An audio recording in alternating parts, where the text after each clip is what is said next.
Okie doke, we have purple flowers and we have Parvin. 30 seconds or less. Why would I want to hire you, Mr. Parvin Gardens?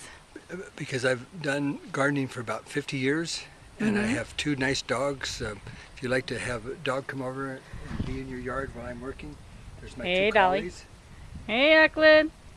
Hi, Eklund. Uh-huh. And I have tools. Now I'm giving you folks a question. Of these two tools, which one do you think would be best for digging out irises? Let's see. I don't know. They look like pretty grueling tools.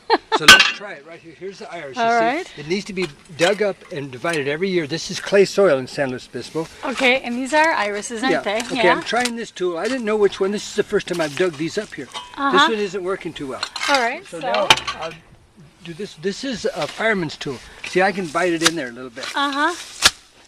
You And you can yank them gotta out. take them out without cutting them, because you don't want to cut them up. Very good. Very, very good.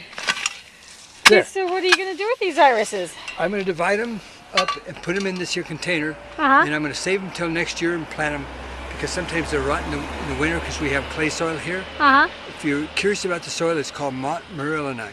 Uh-huh. That's a heavy clay, Uh-huh. and if it stays wet all winter, they'll rot. Okay, well, bottom line is, I'd hire you because you know what you're doing and you have the tools. Yes. Okay, well, Yes. cool. To be continued. Thank you. Thank you. Ciao.